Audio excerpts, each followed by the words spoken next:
Organ transplants save lives. Surgeons have been saving the lives of dying people through transplantation for more than 50 years. The first successful transplant was that of a cornea in 1905 in the Czech Republic. The first major organ transplant success involved donation of a kidney between living twins in 1954 in the USA. Then the well-known South African success story is that of the first heart transplant performed in 1967 by Dr Christiaan Barnard. Transplants are vital operations, but their success depends entirely on the generosity of donors and their families with their life-saving gifts. Stay tuned, because today we focus on organ donation. Our expert panel will help us understand the extent and impact of the shortage of organs and inform you, our viewer, about the importance of donating your organs. For any questions or views on this topic, please call us on Johannesburg 714-6843, 6847 or 6857. Or interact with us on our Facebook page, SABC Health Talk, and on Twitter at SABC Health Talk, including our email address, which is healthtalk@sabc.co.za. I'm Dr. Sello Daung, and this is Health Talk.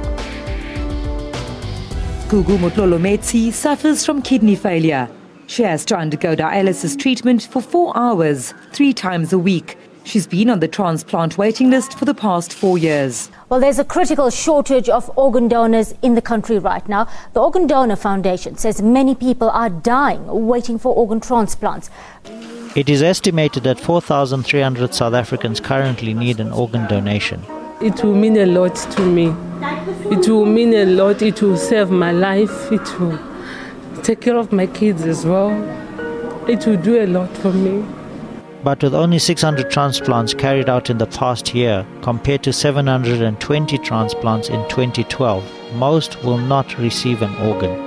There are thousands of patients that in the state sector do not receive dialysis treatment, are turned away to die, and if more organs were available, more patients could be placed on the waiting list and more transplants could be performed annually. Many people suffer or die waiting for an organ transplant because of the critical shortage. For many, organ donation is a sensitive issue. Cultural and religious beliefs and the fears of misconception tend to discourage people from becoming organ donors. The issue of resurrection, some people have believed that actually without their one's heart or one's kidney, the body is not together. And so the body and soul actually won't mesh the action that is supposed to be resurrection. You will rise with one part missing. And people believe that actually we are going to rise with the same body that actually we were born with. According to the Organ Donor Foundation, organ transplants in South Africa have declined over the years, which is cause for concern as the challenge for doctors to save lives is increasing. Is there a need to establish an independent body to manage organ donation which is not associated with any hospital or private health care center, to ensure that the process is fair and that strict protocols are adhered to? Registering to become an organ donor is an easy process. One donor can save up to 7 lives. All right. Organ donation in South Africa is seen as a gift of life, as organ transplants are so successful that many lives can be saved. Now, to understand what all this means, let's welcome our special guest. First up is Ntswaki Sakela, who's a transplant coordinator, is a nursing sister by profession, based at Charlotte Maxeke Hospital, Academic Hospital in Johannesburg. Welcome to Health Talk, Ntswaki. And we also have Gillian Walker. Gillian Walker is the National Liaison Officer from the Organ Donor Foundation. Welcome to Health Talk. Thank you. All right, let's start with you, Ntswaki, if you could just help us. Just basically, what is organ transplantation? Okay. Organ transplantation is nothing else other than taking from either a live person or a dead body that organ and transplant it into someone who has lost the function of his or her organ. Yes. Okay, we're going to come back to that loss of function of the organ because it's important to understand why these transplants are done in the first place. Okay. But What sort of organs are we talking about? We're talking here so many things. Among others, we're talking the heart, Yeah. we're talking the kidneys, the lungs, the pancreas, we're talking, what do I say? The lungs, the kidneys, the pancreas, the heart, The liver. the liver, Yeah. yes. So virtually any organ. Any organ. And we I now mean, the know that we've had our corneas. first successful penile transplant. So it's getting interesting, isn't it? So Very much so. now let's come back to that issue of, organs failing. Let's just understand, under what circumstances would somebody need a transplant? Okay, we are born with functional organs. Right. But now at some stage we become unfortunate and we lose our organs. Let's say maybe you're losing your kidneys from health problems. Yeah. You've been hypertensive or diabetic and you end up losing your kidneys. Right. Or you have been drinking so much and you lose your liver, or from whatever disease that you can have that can cause your liver to stop functioning. Right. Then that's when now you lose that and we need to transplant it, because you can't live without any organ that has been there. But is transplantation the only option? We hear, for instance, with kidneys, they talk about dialysis. Yes, we have got dialysis, but now it's not the end. You Right. have got dialysis is where you are it's a platform to wait for the real thing. Yeah. You are now, your kidneys are not functional. You cannot do 1, 2, 3 because the function of the kidney is now, deterred. Yeah. Now you need to be transplanted. Yeah. For you to get to transplant, you'll be awaiting somewhere. Where is somewhere? In the dialysis unit. Okay. Yes. But there's a slight problem with that, in that not everybody has access to dialysis, isn't that so? Unfortunately so. Yeah. Today, because of the shortage of the machines, our government doesn't have the money, I believe so. So the machines are so limited that it's that one and that one who is to be dialyzed. Unfortunately, you'll find that if you are 60, as I am 60 now, and my children still look at me as their mother, they'll need me. Yeah. And find that there's no one who can give me or donate to me that kidney, for instance. Now what happens? The doctors will be telling me that we don't have the machine for you. We are looking at the younger ones to be put onto the machine first, Who have because a they still longer- have got a potential. a chance to live a little longer than you do. In the meantime, my family needs me, Yeah. for a longer time. It's a bit of a difficult one. Unfortunately. Yeah. Very. So we then have these people who are waiting for transplants, and this is where the Organ Donor Foundation, I presume, comes in. Mm-hmm. And let's welcome a comment from Gillian. Now, Gillian, you have stats. I mean, we just quoted now, organ transplants that are performed in South Africa, and that, the worrying thing is that the number is actually declining over time. Now, please just give us an idea of how many transplants are performed in the country versus the number of people that actually need the organs. Well, we know that it's about 600 transplants happen per year, Right. but we know that about 4,500 people are waiting for organ donations, for transplants. Right.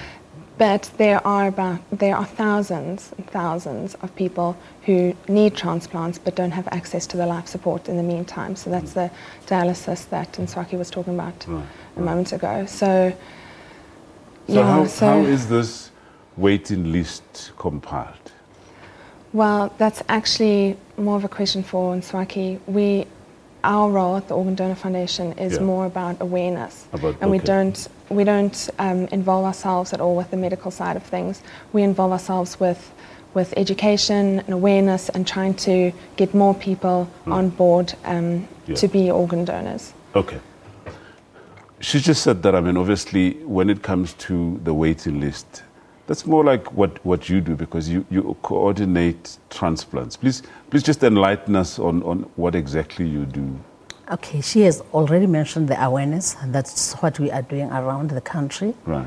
And we go even into the very institutes, the hospitals, that is. Right. Starting from the doctors going down, making this awareness. You can't believe that even us in the medical faculty, we've got a problem of saying no. Yeah. So you can imagine what we expect from outside there. Right. But fortunately enough, everybody now, especially in our black community, are getting educated about it, and they're getting interested by day. So as a result, we are starting now to get people who say, can I come? Can I donate for this one? What is it that I need to do? You know, you find those questions that show interest, that people want to come forward. Otherwise, it's very difficult. Believe you me, it's not an easy road to go. Yeah, but who keeps this waiting list? We are in the hospitals. Our hospitals are keeping the numbers in the dialysis units, for instance. If we are talking now kidney, in the dialysis units, they've got the waiting list of the people, and we have got, you know, we're categorizing them. We've got number 1 to number 50. Those are the first preferences. When the kidney comes or whatever organ that we are waiting for, then we give those. And so it's based largely on the patients that would have been admitted to that hospital.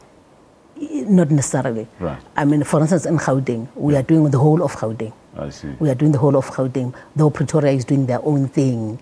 But here, Gauteng, up to Northwest, up to Mahikeng, you know, we are doing all those people there. They've got the waiting list.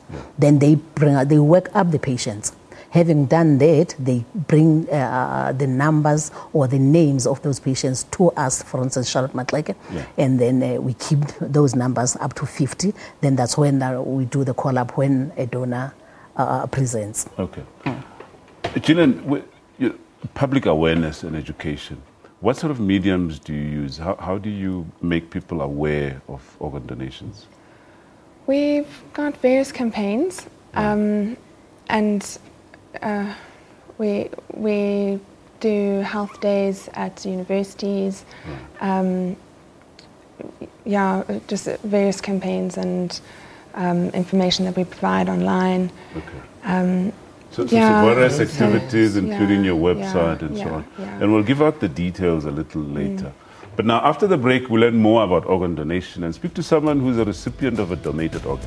So please stay with us.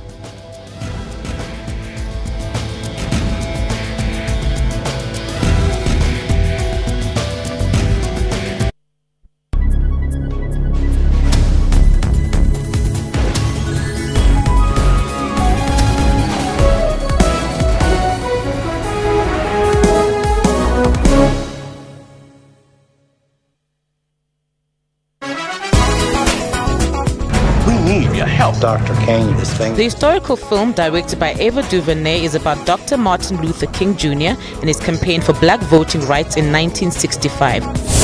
The pictures Uche paints are sold for $1,470 US to $2,000 US. He says these pictures are not necessarily for financial gain, but to create debate about the power situation in Nigeria.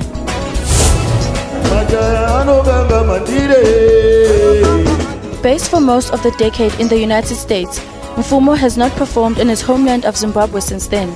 So his March performance with his band, the Blacks Unlimited, will no doubt be welcomed by the large community of Zimbabweans who call South Africa home. Join Musam Khalipi on Afro Showbiz every Saturday at 19:30 CAT.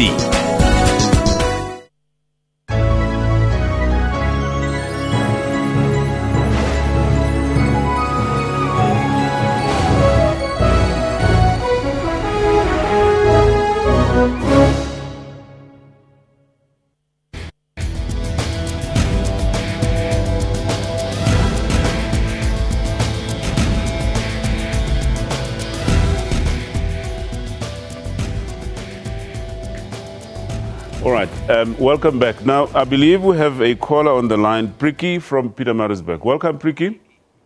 Piki. Oh, hello? Yeah. Did I say your name correctly? Is it Priki? Yeah, it's Beggy. Beggy, oh, sorry. Yes. Your question, please? My question is, actually, it's not a question, it's a concern. Right. My wife has been on dialysis for about a year now. Yes. She has had complications regarding her dialysis. Yes. Yeah.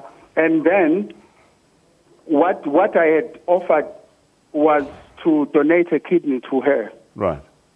But it's taken almost 7 months now, and we haven't had a response because they say there is a delay with the medical aid, and there is a delay with the Minister of Health having to sign the documents. authorize the transplant, it's complicating my wife's life, and the tests that I've done suggest that I'm compatible. My wife and I are compatible, so she can get a kidney from me. But the processes that we all have to go through are delaying this, and it's complicating my wife's life. Okay. Thank you very much, and I think these are valuable comments, Peggy. Later on during the course of our show, we're going to definitely address some of these concerns. So if you stay tuned, we'll probably just offer you some sort of at least advice or some response in that regard. Okay.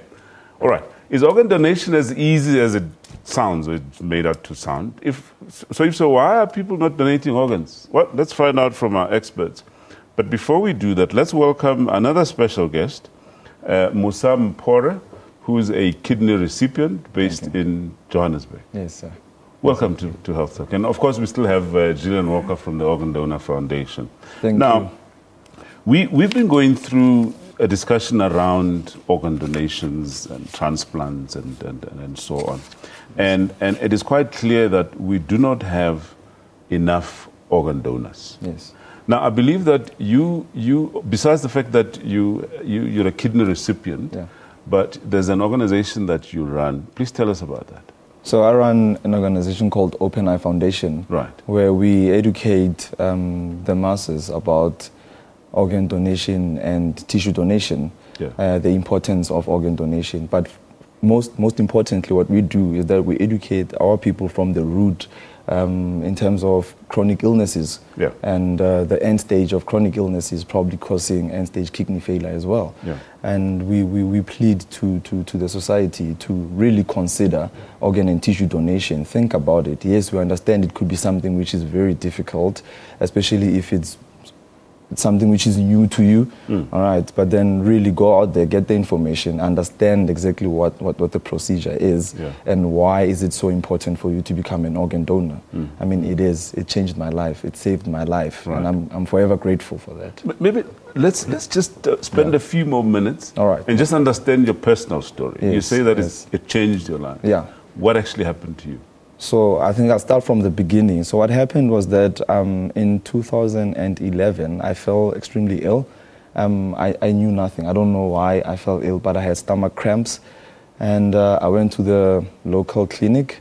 They thought it was something else. Then they gave me medication and I went back home. But after a couple of hours, I got worse. And my girlfriend decided that, we need to go see a GP. When we got to a GP, the GP checked my blood pressure, and it was at about 280 at that moment.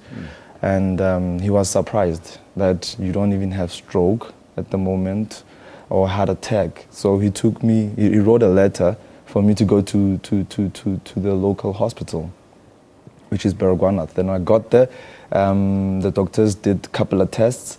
They found out that I was losing a lot of protein through my urine, and they did a creatine test, and they found out that I've lost both my kidneys at the age of 23. Okay. So the story I'm hearing is that you were not aware that you were suffering from high blood pressure. Exactly. And the effect of high blood pressure over a long period is that they damaged your kidneys to a point where your kidneys lost function. Yes, true. May I just ask, at that time, in 2011, how old you were? I was 23 then. 23. Yeah. Okay. So the message out there is that it can affect anybody at any age. At any age. Right. And we need to stress that, because now we have kids that are on dialysis, at the age of 15, at the age of 8 years, they're like 8 years old. And it hurts to see such young souls on that machine. They don't deserve to be there, because they should be out there playing or living life. Okay. The same thing happened to me. When I was at the prime of studying my life, And kidney failure or end-stage kidney failure happened. Right. And it was not easy at all. Okay. And how long did you wait from the time that you were told that you had kidney failure up to the point where you received the kidney? And in between, did you go through dialysis, and how long was it? Do you want to just share that with us? Well, I was on dialysis for 1.5 years, luckily. because of the waiting period is like 5 years to 6 years. So I was on dialysis for a year and a half. I did hemodialysis for the first month, and then I did peritoneal dialysis for the rest of the month. And it was difficult being on dialysis because of you have to be at the hospital for 4 hours, 3 times in a week until you get transplanted. So can you imagine 6 years, you spend 10 years? Most of your life in hospital. Well, I'm lucky because I'm saying I got the transplant after a year and a half. But can you imagine someone who has been on dialysis for more than 15 years? I mean, it's okay. Just let's hold it there because we have another caller on the line, Lawrence. Good morning, Lawrence. Good morning. My name is Lawrence. I'm from Hoedspruit in Limpopo. Yes. I'm a kidney recipient. Right. I got my kidney from my wife. Yeah. That was in 2005. 2005, okay. Yes. I discovered that I was not well around May. And I waited because I had my transplant in September that year. Right. So I think I was lucky because friends of mine who were dialyzing, even I go to Joburg regularly. I see them going through that. It's not cool, eh? Yeah. So your message or perhaps question, just in a. You see, my message is, I'm from a deep rural area. Right. You know, people will always think you are bewitched when you're sick, and a lot of people are dying because their kidneys have failed, and they don't just believe in that. Yeah. And my message is, the Department of Health should come down and people must be taught. There must be education about these things because there are a lot of people who are dying because they don't have information. Right. Thank you very much, Lawrence, for a positive message here. Now, Gillian, obviously, for the rest of our viewers, we always try and stress on the prevention side, to stress on the importance of treating the high blood pressure and diabetes and so on, so that we prevent progression to kidney failure to a point where somebody requires a new set of kidneys. But let's just come back to the issue of the shortage of organs. Why do you think there's such a critical shortage of organs in this country? I think that it's largely about passivity. People not talking about it enough, people not signing up. I think people do know about it. People, as you mentioned earlier on about the first heart transplant, people know that it happened here, but they don't think about it happening to themselves. So I think to what extent do people know? Is it widely known? I know that you're all about raising awareness on the issues and so on. And is it that people don't want to donate because they don't know, or that there are other reasons? Do you want to perhaps hustle some sort of response? Yeah, well, we found out that people had a lot of the norm. Like they talk about cultural beliefs and traditional beliefs as well as religious beliefs, but we found out that they use that to hide, because of someone who has no information is someone who's very scared, I believe. And once you are empowered with information, only then you are able to make a decision which is quite informed. Right. So now I believe that the information is not reaching the relevant people at the moment, and that is why. And how do you think we can make it reach those people? It's quite easy, let's get our government involved, let's let the Organ Donor Foundation as well as Open Eye Foundation be visible enough. But for them to do that, they need to be extremely funded, companies need to come together. If we are going to save people and if we really want organs to come our way, we really need to go out there and start doing some serious activations around organ donation and tissue donation. All right, great. We have another caller on the line, Sandy in Johannesburg. Hello, Sandy. Hi, how are you doing, Doc? Good. Your comment or question, please?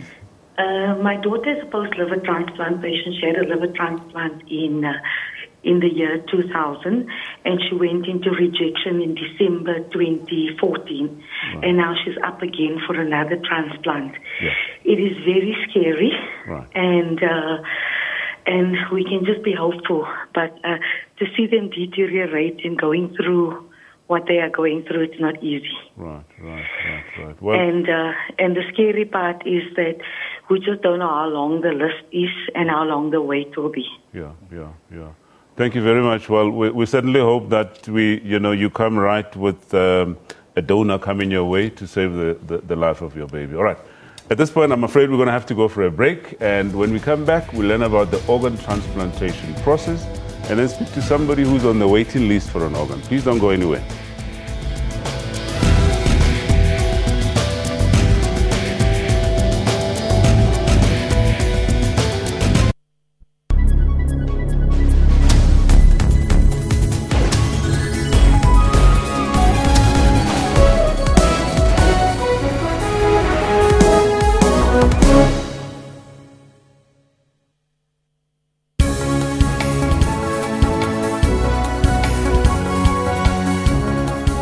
Welcome to Business Review. What a week it has been. The rand has hit a 6.5-year low against the dollar. It's weakened to 11.88 to the dollar. It was trading above 11.70 in December, but it hasn't been at the levels we're seeing today since October 2008. How do we ensure that we negotiate good contracts so that money is not flown out of the country? If we think the rand is low, the Nigerian currency hit 204 to the dollar today, an all-time low. From July this year, the Zimbabwean dollar will cease to exist. One of the major serious problems is policy uncertainty in Zimbabwe, and the monetary policy can only be a victim of such an environment. That's Business News, weekdays at 6 p.m. on SABC News.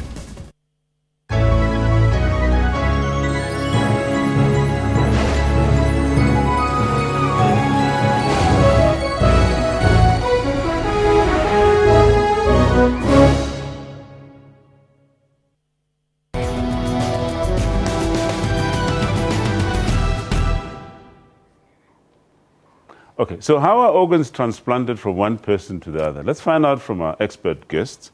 But before we do that, let's introduce another special guest, Diana Wilkinson, who's a patient waiting for a kidney. Diana, welcome to Health Talk. Thank you. And of course, we still have Nzwaki, who's the transplant coordinator, Sister Nzwaki, based at Charlotte Matlake, Johannesburg Academic Hospital. Yes. Okay. We've been discussing organ donation and so on, and we believe that, Diana, you have two stories to tell. I do? Yeah, that you yourself are a patient waiting for a transplant, but you have someone in your family who's received a kidney. Please tell us about that. It's quite interesting, actually, because just like some illnesses are quite prevalent in families, kidney disease is very prevalent in my family. And there's 7 of us with the same condition, which is called polycystic kidneys. It's end stage, you get to end stage renal failure. And the good news is my mother had a transplant 27 years ago. Really, that's nice. She's 78 years old. She is tiny, but she's got a heart of an African lioness. And she's still knitting squares for the church. Yeah. So she's still a functioning member of society.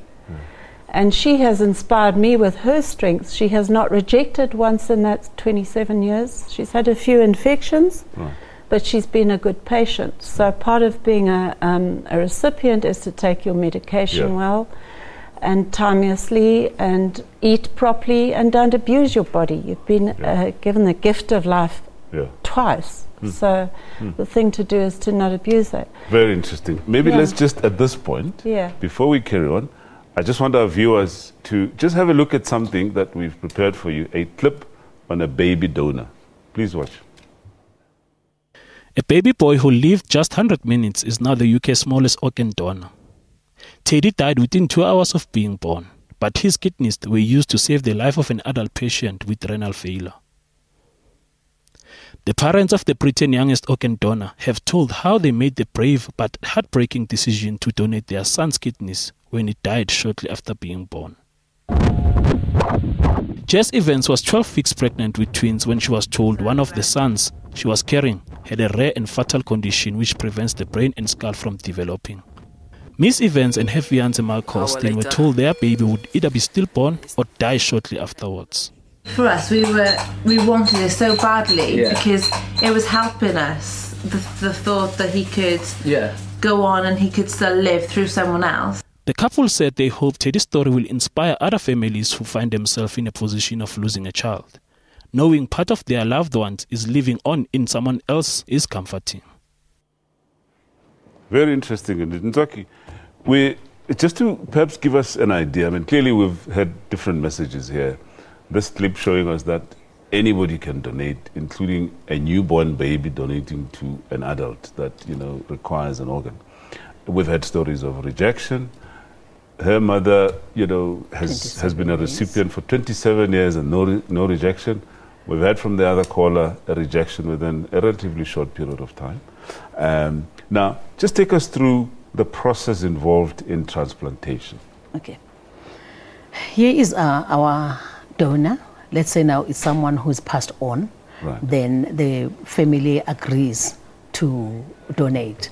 Then we harvest the organs. That is, we are taking out the organs, all the organs that we have asked or we've been permitted to take out. Yeah. Then we harvest them, call in the recipients who are waiting. Right. Then we put them onto the table, accordingly.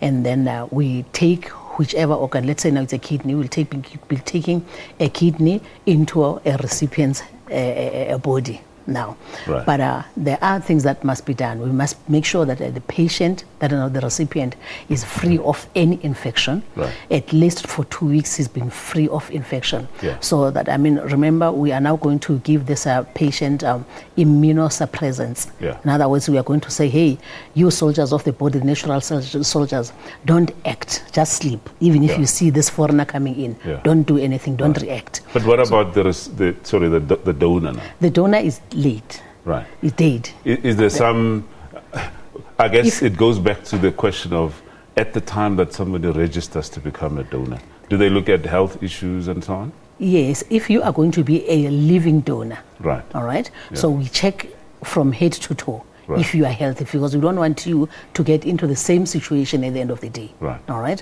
So we check you from head to toe. It can take up to 3 months, up to a year, depending on what we are finding from you. Right. Sometimes find that you end up not donating because you have got a hidden disease that you are not aware of. As Musa was saying, that he didn't know that he had hypertension. Right. So we find that it's got hypertension, and it's only then that we are discovering that. Yeah. Or we've got whatever disease that when maybe you didn't want to disclose about, or you are not aware of. Now we discover it when we do the bloods, all the tests that we'll be doing. Yeah. We had a call earlier, and sorry to interrupt. Okay. We had a call earlier from Begi in Pietermaritzburg, who was saying that he's willing to donate a kidney to his wife, and matching has been done, but there's some delays that he doesn't understand. Why he mentioned stories about the health minister having to sign some documents, which is other problems around. Here's somebody who says, I'm willing to donate my kidney to my wife who needs one, but there's some red tape that is delaying the process. Is there such red tape normally? Not necessarily, but what happens is we've got to take you, as much as we'll be checking your body as to whether it is well, we also had to check you emotionally. We need the psychologist, we need social worker to see if you are not doing this for whatever reason, a hidden reason. Maybe you are being abused into doing this. Maybe you want to do this because you are looking for someone or something that is hidden.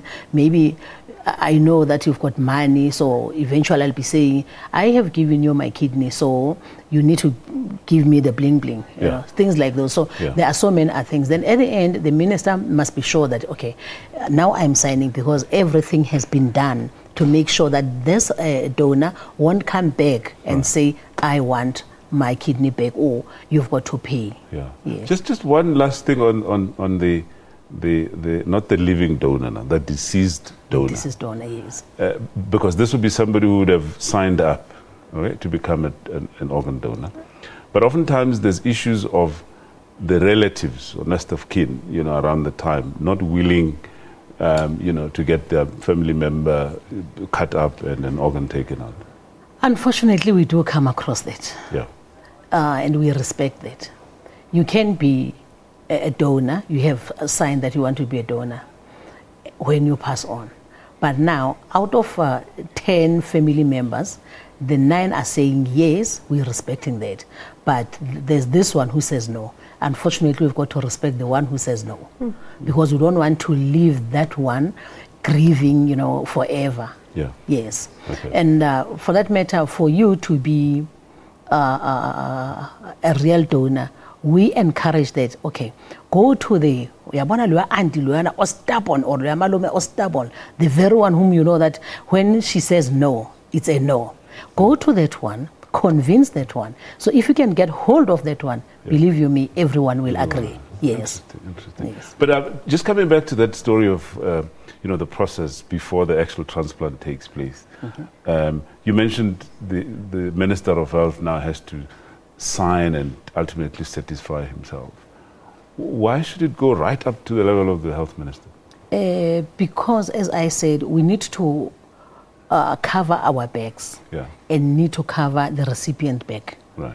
We don't want you to come back and say, I demand 1, 2, 3. Right. So having all these, as I was saying, it is the medical, it is the psychiatry, psychologists, the social workers, everyone has satisfied herself that this donor is donating, has said, yes, I am donating. All right. Let's come He's back not to being pushed Diana. behind. All right, yes. okay. Diana, now, we've heard about your mother. Let's hear about your case now. You've been apparently you're going through dialysis currently. Correct. Tell us about it, and for how long has that been going on for? Since June 2013. Right. And dialysis is not a joke. It's a life-saving, it's a life support system, actually. Right. People get terrible side effects from it. Not all people, some are lucky, but you get blinding headaches, terrible nausea sometimes, cramping, infections. Yeah. I think I've been in hospital 10 times in the last 2 years. I've lost count. It's not a walk in the park. And I'll tell you what the worst part of waiting for a transplant is seeing people die around you. Right. It's crucifying. Right. And the worst is watching kids not make it. Right. And I've had first-hand knowledge of that because I've seen my mum, and both her sisters have also had transplants. Right. They are functional, they employ people, they help other people.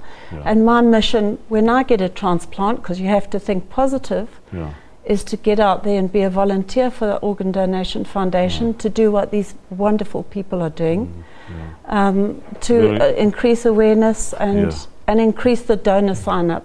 Yeah, sad but inspiring at the same time. Well, Diana, we can only wish you all the best and hope that a donor comes along. Thank you. You'll see me again. All right. Okay. Okay. So you've heard the story of Musa and Diana. So how can you make sure that someday you become a lifesaver for people like Diana, leaving the wonderful legacy of life for others like Musa? Let's find out after the break. Please stay with us.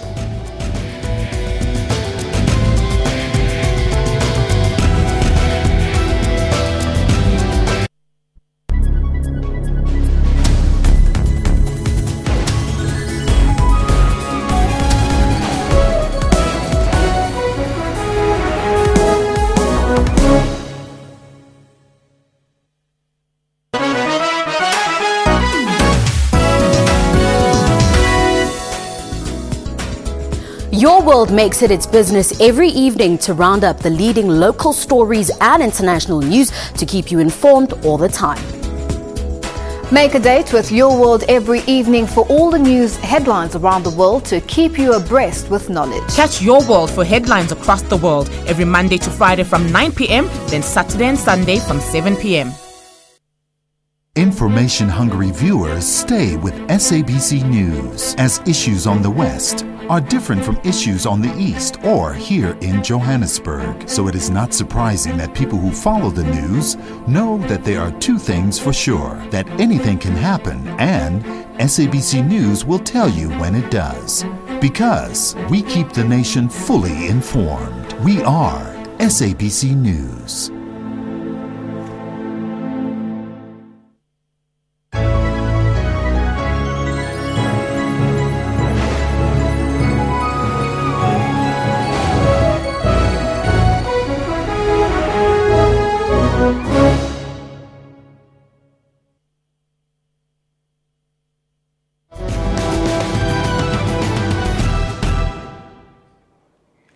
So is it possible for all of us to say, yes, when I die, a waiting patient can have my organ for transplantation? After all, once we die, we don't need our organs anymore. So why burn or bury something that could give life to others? Well, let's understand how you can become an organ donor from our expert guests. We still have Ntswaki Sakela, who's a transplant coordinator from Charlotte Maxeke Academic Hospital, and Gillian Walker, National Liaison Officer from the Organ Donor Foundation. Okay, ladies, I think in a nutshell, let's just try and bring out the positive side of why organ donation is such an important thing and what effect it can have on other people. Start with you, Ntswaki. Yeah, I cannot stress enough how important this is. Right. Musa has just said, in the rest of the people who are here, that we have got so many people who are waiting. And we've got kids who can be the doctors of tomorrow, who can be the ITs of tomorrow and everything of tomorrow. But they cannot because they have got organ failure, whichever organ in the body. As I said, that if the organ is, whichever organ is not functional, definitely there will be disturbance in your normal working day. Yeah. So we really plead to the people that are, guys, Dr. Silvers just said it already, you don't need your organs anyway when you are dead. So let's just give to other people who are misfortune. There are people out there who are the fathers, who are the mothers, sisters, and the kids, as I have said. They are suffering. The marriages are dissolving because really life is not right. You can't work. You can't be functional at home. You can't go to school. So can you see how many people are suffering, and the society as a whole is suffering? Abantu outside there are looking at in neighbor yam who is suffering. They say, hey, we are cooler. Somebody said people think that people have been bewitched. Yes, let's say it's bewitchment or whatever, it's fine. But now that the person has been bewitched, let's help that person out. Or go to sit, donate, or when we pass on. Really, your soul, you cannot be an ancestor. This flesh is not going to be an ancestor at any given state. Instead, it's going to be the supper for the worms down there. Your spirit is the one that's going to be an ancestor. I get. So but let's use. There are people who have strong beliefs around preservation of their bodies, Gillian. How do you deal with people like those who say, look, you know, my beliefs are that my body must be preserved at burial and not touched. Nobody should touch it. How do you deal with that? Well, I think it's through awareness, like I spoke about earlier on. Right. I think that, well, we encourage people to talk to us, talk to people like Ntswaki, talk to religious leaders. Some people think that it's a religious issue, cultural. And do you interact with religious bodies, perhaps, on a regular sort of basis? We do. We have been working with traditional healers and religious leaders, and the majority of them are on board with it because it's in line with preservation of life. So you can't argue with that. Right. But do they then pass the message on to their constituencies or congregations or patients, as it were? We hope so. Okay, right. We believe they do. Right. Ntswaki, let's just come back to the family setup. I mean, I know we touched on it a little bit about, you know, possible resistance from family members. So here's somebody who wants to sign up and become an organ donor. What should that person do to convince the next of kin, all family members, around the fact that, look, when I die, this is what I'd like happen? Really, there's nothing much other than telling them, as my family member, we talk about these things. And if, as I said, that you have convinced that one who is Ntloko yake ikuni, I like when you have done this, and if you have done that, I get when you are still alive and you want to be a donor when you pass on. Should there be? That's what I normally answer people. Should there be anyone in the family who passes on?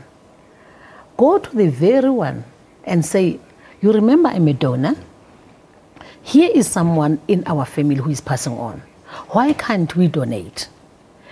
Believe you me, if that person whom you know is the strictest says yes, be rest assured that you are going to be a donor tomorrow. And for that matter, this is the time when you are a donor because you have donated while still alive. And I think it will give you even more, happiness to say, man, I'm prepared to be helping someone. And already I have done that. I have put a family, in that happy mood of saying, oh, I've given second chance. So why I've been given second chance. So it means now I am going to be one. I'm going to do the same. In other words, in my family already there's this one, and now I'll be the second one. You can imagine having helped 7 people. Actually, now it's no more 7 people at a time from one body. It's 8 people. I mean, for their heart beating organs now. Right. It will be 8 because isn't that the liver, we split it into 2. Right. So now it is 8 people. So already you have helped 8 people. And I have helped 8 people. In one family, we have got 16 people. I haven't said anything about the bone marrow, the corneas, you name them. So the message is that one donation can save a lot of lives. A lot of people. Now, how then do you register? How can people, is it a complicated process? How can you register? It's a very simple process. You just have to go online onto the website, or there's a toll-free number that you can call. It literally takes a couple of minutes.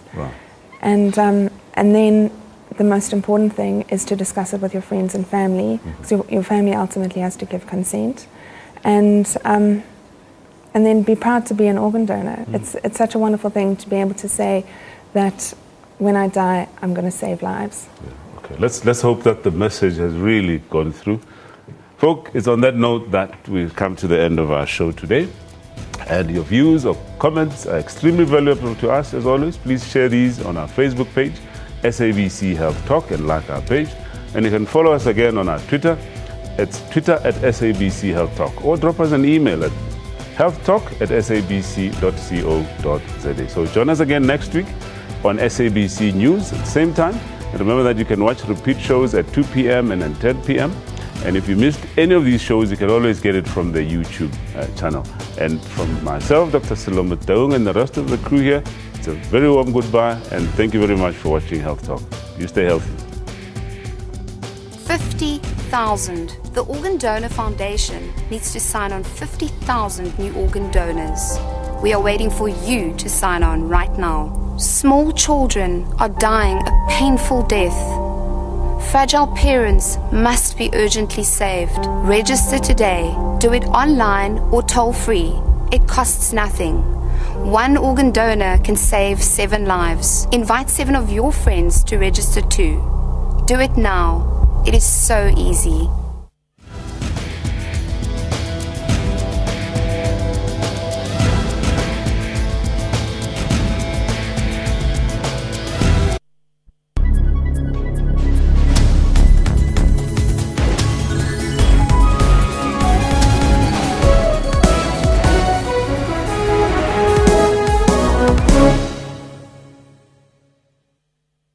Information-hungry viewers stay with SABC News, as issues on the West are different from issues on the East or here in Johannesburg. So it is not surprising that people who follow the news know that there are 2 things for sure: that anything can happen, and SABC News will tell you when it does. Because we keep the nation fully informed. We are SABC News.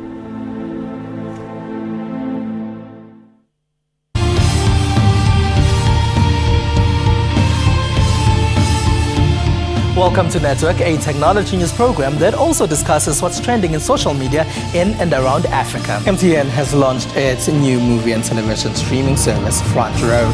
If it's trending, we will find it. That's Network with me, Spumela Lezondi, every Sunday at 7:30 p.m. only on the SABC News channel.